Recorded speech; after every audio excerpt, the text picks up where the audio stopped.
Buenas noches, mi nombre es Daniel Villalobos Jaña, soy alumno de la carrera de Arquitectura de la Universidad UNIAC y en este caso te vengo a presentar el trabajo de la unidad 1 del ramo Historia Universal.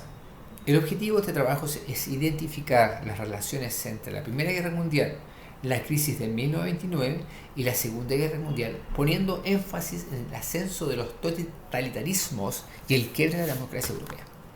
Crisis en Europa.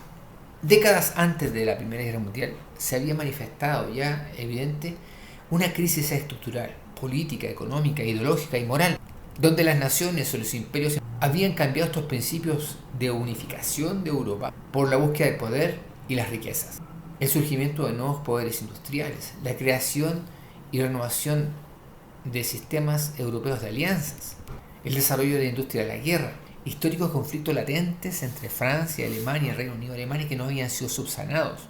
El asesinato finalmente del archiduque Francisco Fernando de Austria en 1914 gatilla algo que ya venía con fuerza como la ola del mar que no iba a ser detenido. Hannah Arendt señala lo siguiente: los valores morales que sostenían la sociedad y ayudaban a las personas a distinguir el bien del mal se habían derrumbado casi de la noche a la mañana. Pero en realidad yo pienso que no había sido así, no fue de la noche a la mañana, sino que durante décadas habían acuñado estas naciones, estos imperios, el reemplazo de los valores unificadores de Europa por principios individualistas, el alcance del poder y el control geográfico, el dinero y las riquezas. La Primera Guerra Mundial entonces, ya iniciada, es una guerra muy cruenta. Fue una guerra en que murieron 12 millones de personas, de los cuales muchos civiles, jóvenes, destrucción de ciudades. Fue una guerra que estuvo estancada en trincheras, con condiciones infrahumanas para los combatientes. Fue una guerra donde vimos, o donde se manifestaron armas de destrucción masiva, gases, por ejemplo, como el gas mostaza, el gas de cloro, que generaron gran cantidad de muerte. Esta guerra estuvo involucrada en muchas naciones.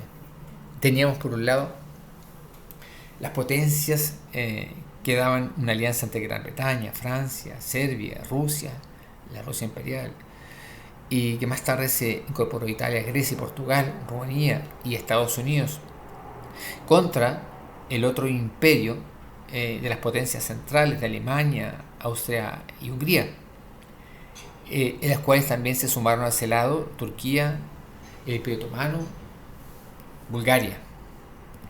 Pasados los 4 años de esta guerra, entonces se puso término mediante el armisticio de Compiègne.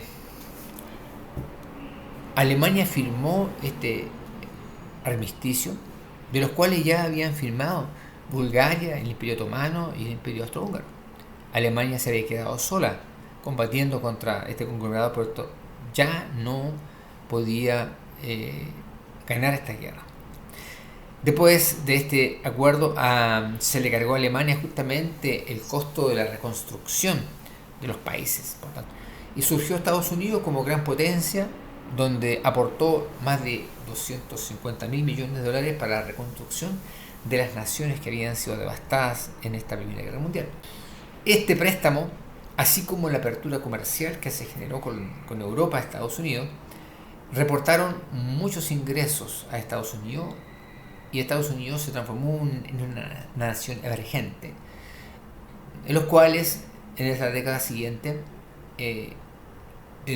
este deseo de surgimiento y de crecimiento de Estados Unidos los llevó a invertir en la bolsa grandes cantidades de dinero. Mucha gente, muchos ciudadanos puso en venta, hipotecó sus bienes para comprar acciones. Pero este mercado no estaba regulado por el Estado y los especuladores llevaron a la quiebra y a la gran depresión, retirando los recursos. Viendo que se venía esta crisis, retiraron sus recursos y el pueblo de Estados Unidos quedó sin sus retornos, sin el pago de sus acciones. Por tanto, se generó una crisis en la industria, generó cesantía, bajó la producción agropecuaria, fueron afectados el comercio internacional y esta crisis llegó a todos los países de Europa. Pero este hecho, de tal manera que justificaba su doctrina totalitaria con la caída y el efecto que se había producido en las naciones, la caída de la bolsa y el quiebre del sistema capitalista. Por tanto, esto los animó a generar estas alianzas que se habían disipado con la Primera Guerra Mundial y el costo que habían tenido que pagar por esta guerra. Por tanto, y aquí vienen las conclusiones, y es que yo puedo analizar y entender de estos fenómenos, es que las mismas motivaciones que generaron la Primera Guerra Mundial también fueron las motivaciones que generaron la Segunda Guerra Mundial.